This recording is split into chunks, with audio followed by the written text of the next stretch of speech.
오늘 우리에게 주시는 하나님 말씀은 욥기 31장 1절에서 23절입니다. 내가 내 눈과 약속하였나니 어찌 처녀에게 주목하랴. 그리하면 위에 계신 하나님께서 내리시는 분깃이 무엇이겠으며 높은 곳에 젖는 자께서 주시는 기업이 무엇이겠느냐. 불의한 자에게는 환난이 아니겠느냐. 행악자에게는 불행이 아니겠느냐. 그가 내 길을 살피지 아니하시느냐. 내 걸음을 다 세지 아니하시느냐. 만일 내가 허위와 함께 동행하고 내 발이 속임수에 빨랐다면 하나님께서 나를 공평한 저울에 달아보시고 그가 나의 온전함을 아시기를 바라노라. 만일 내 걸음이 길에서 떠났거나 내 마음이 내 눈을 따랐거나 내 손에 더러운 것이 묻었다면 내가 심은 것을 타인이 먹으며 나의 소출이 뿌리채 뽑히기를 바라노라. 만일 내 마음이 여인에게 유혹되어 이웃의 문을 엿보아 문에서 숨어 기다렸다면 내 아내가 타인의 맷돌을 돌리며 타인과 더불어 동침하기를 바라노라. 그것은 참으로 음란한 일이니 재판에 회부할 죄악이요 멸망하도록 사르는 불이니 나의 모든 소출을 뿌리채 뽑기를 바라노라. 만일 남종이나 여종이 나와 더불어 쟁론할 때에 내가 그의 권리를 저버렸다면 하나님이 일어나실 때에 내가 어떻게 하겠느냐. 하나님이 심판하실 때에 내가 무엇이라 대답하겠느냐. 나를 태 속에 만드시니가 그도 만들지 아니하셨느냐. 우리를 뱃속에 지으시니가 한 분이 아니시냐. 내가 언제 가난한 자의 소원을 막았거나 과부의 눈으로 하여금 실망하게 하였던가. 나만 혼자 내 떡덩이를 먹고 고아에게 그 조각을 먹이지 아니하였던가. 실상은 내가 젊었을 때부터 고아 기르기를 그의 아비처럼 하였으며 내가 어렸을 때부터 과부를 인도하였노라. 만일 내가 사람이 의복이 없이 죽어가는 것이나 가난한 자가 덮을 것이 없는 것을 못 본 채 있다면 만일 나의 양털로 그의 몸을 따뜻하게 입혀서 그의 허리가 나를 위하여 복을 빌게 하지 아니하였다면 만일 나를 도와주는 자가 성문에 있음을 보고 내가 주먹을 들어 고아를 향해 휘둘렀다면 내 팔이 어깨뼈에서 떨어지고 내 팔뼈가 그 자리에서 부스러지기를 바라노라. 나는 하나님의 재앙을 심히 두려워하고 그의 위엄으로 말미암아 그런 일을 할 수 없느니라.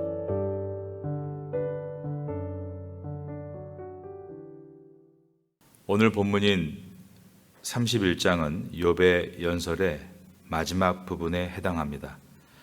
마지막 발언이어서 그런지 40절까지 매우 긴 연설로 되어 있습니다. 읽으시면서 계속 반복되는 단어를 보셨습니다. 바로 만일이라는 단어입니다. 만일이라는 단어가 반복되고 있습니다. 5절에 만일 내가 허위와 함께 동행하고 내 발이 속임수에 빨랐다면, 7절에 만일 내 걸음이 길에서 떠났거나 내 마음이 내 눈을 따랐거나 내 손에 더러운 것이 묻었다면, 9절에 만일 내 마음이 여인에게 유혹되어 이웃의 문을 엿보아 문에서 숨어 기다렸다면, 이와 같이 굉장히 많은 만일이란 단어가 오늘 본문에 등장하고 있습니다. 만일, 즉 이 말은 자신은 그렇게 한 일이 없다라고 말하고 있는 것입니다.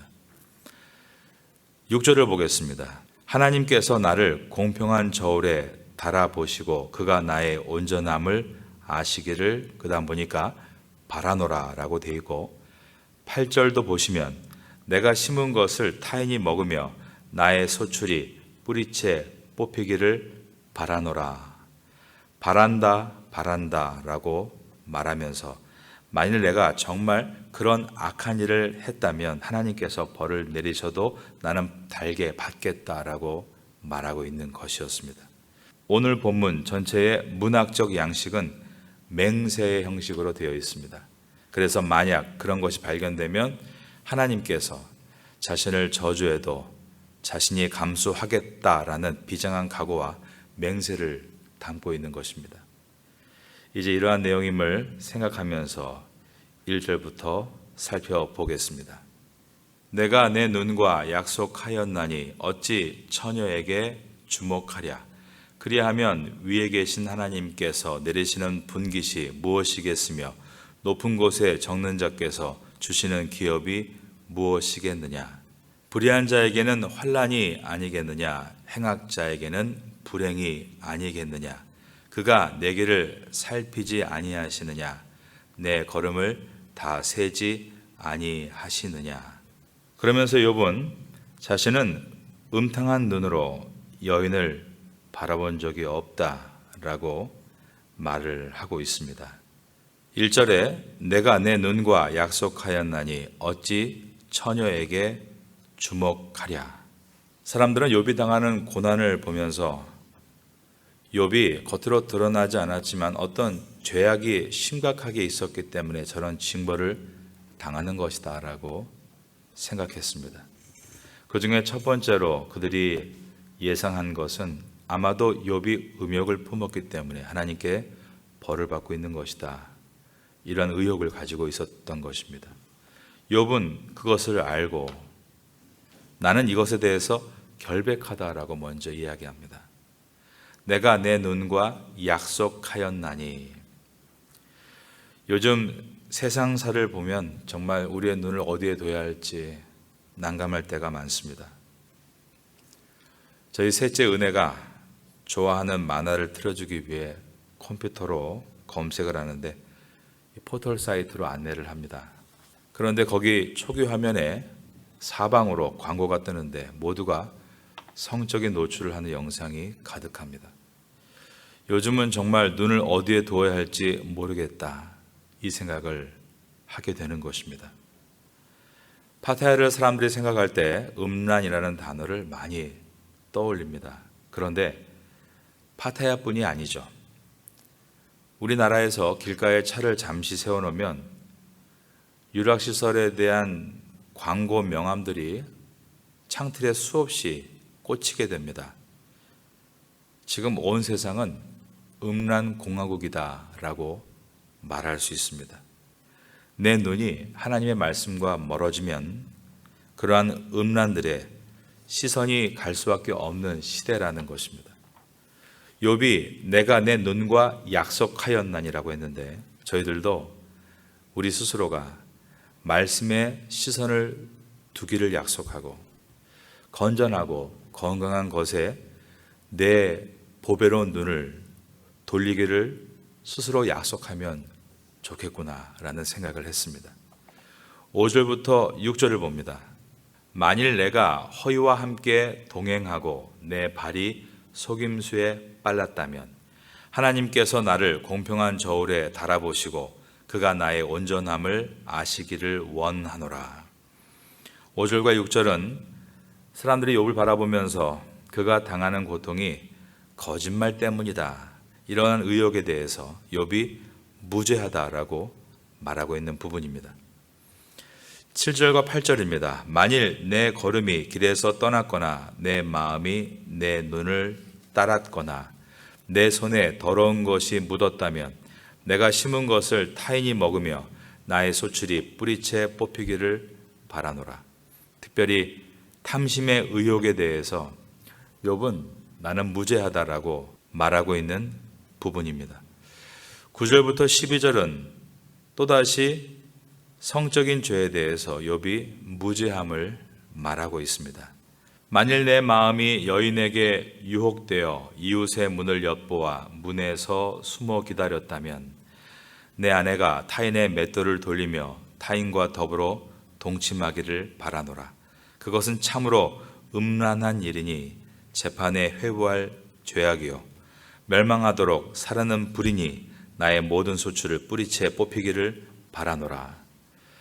사람들이 의심하고 있는 욥의 성적인 범죄의 의혹에 대해서 욥은 나는 결백하다라고 다시 한번 말하고 있는 것입니다.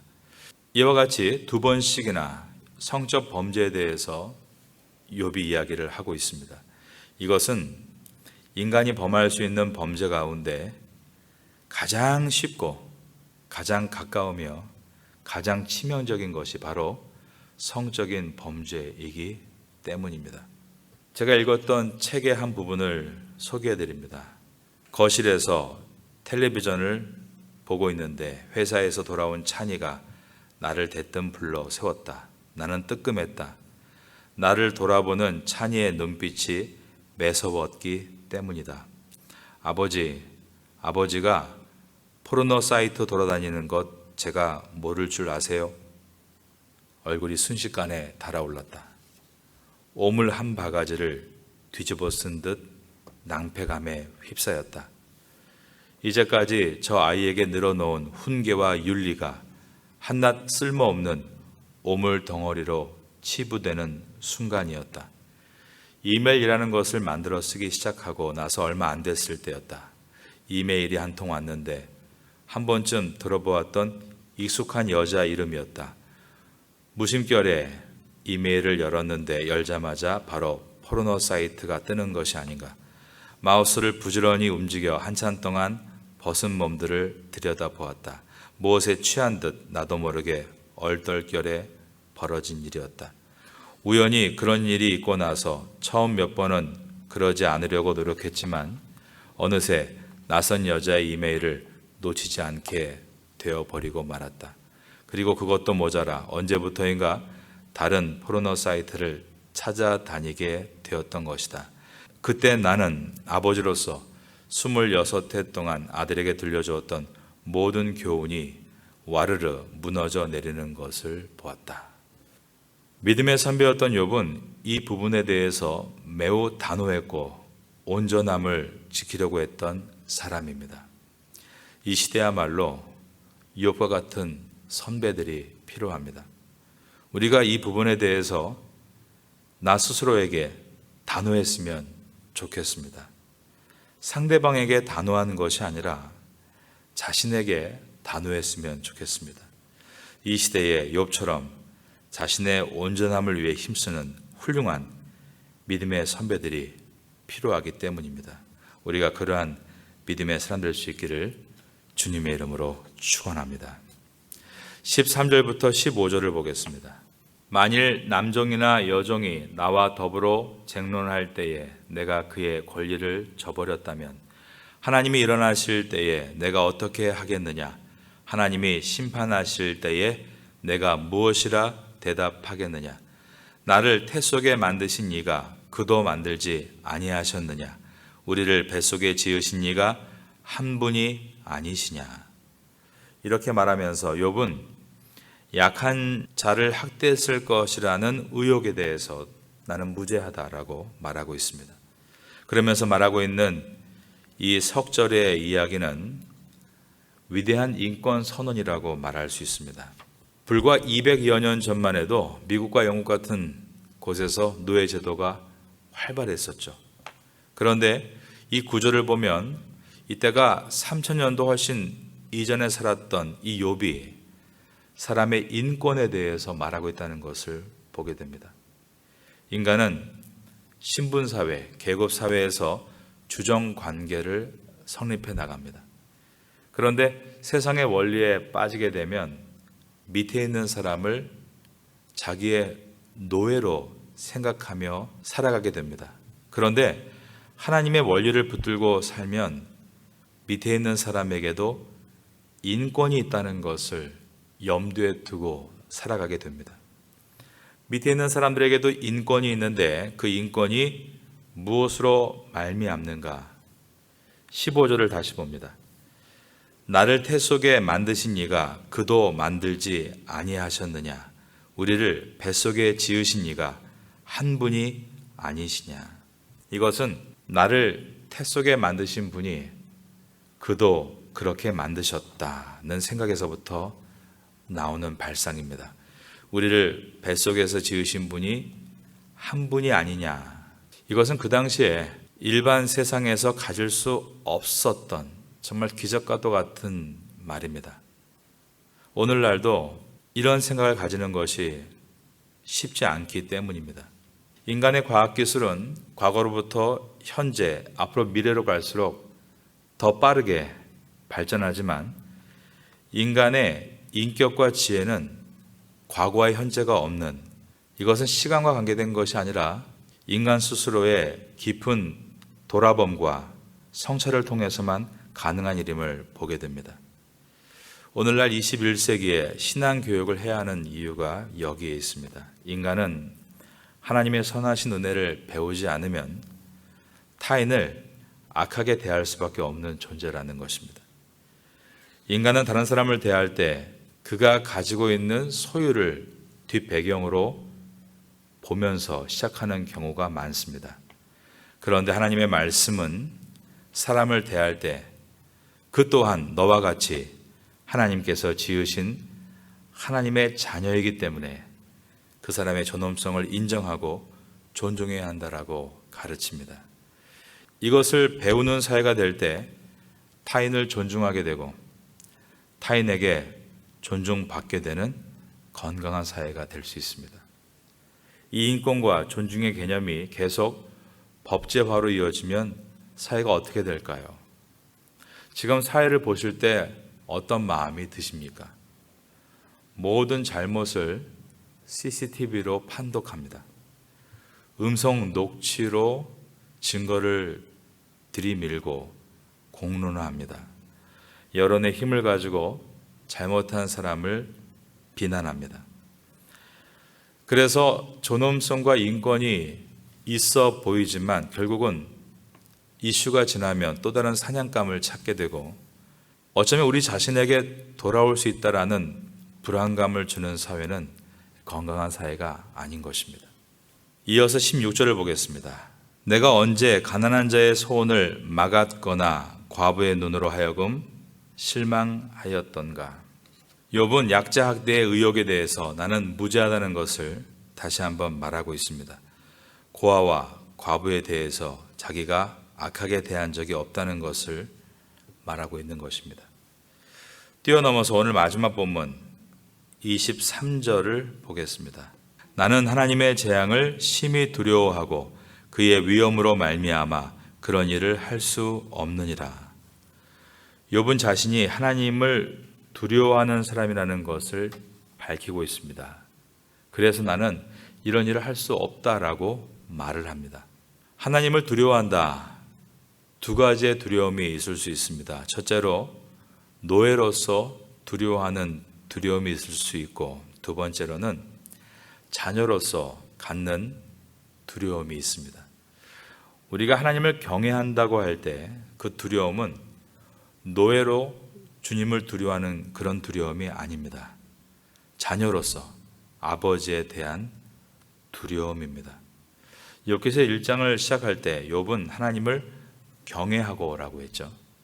그러면서 악에서 떠난 자라라고 기록했습니다.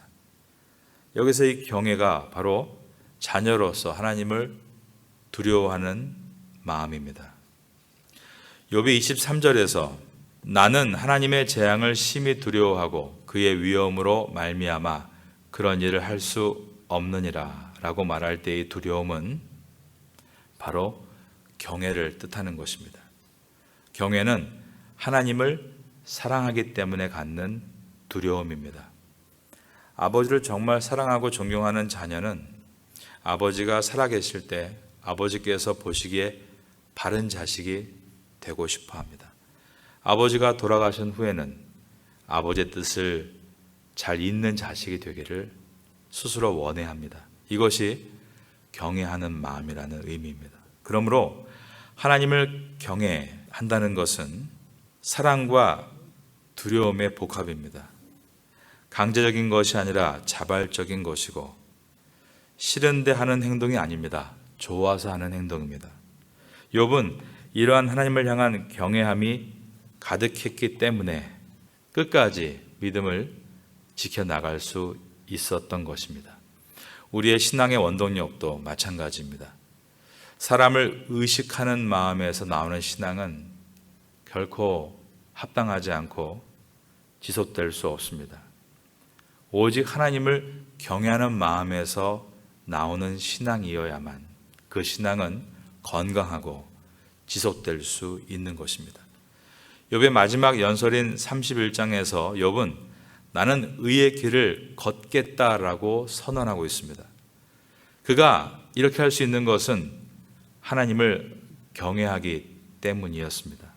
이것을 보면서 우리의 모든 믿음의 선한 행위도 그 원동력은 오직 하나님을 경외함으로 나와야겠구나라는 생각을 다시 한번 돌아보게 됩니다. 이 아침 가운데 이제 욥기서 31장까지 우리가 마무리해 가면서 하나님 앞에 우리도 이러한 주님을 향한 경외함을 가지고 우리의 신앙을 건강하고 견고하게 세울 수 있게 되기를 예수님의 이름으로 축원합니다.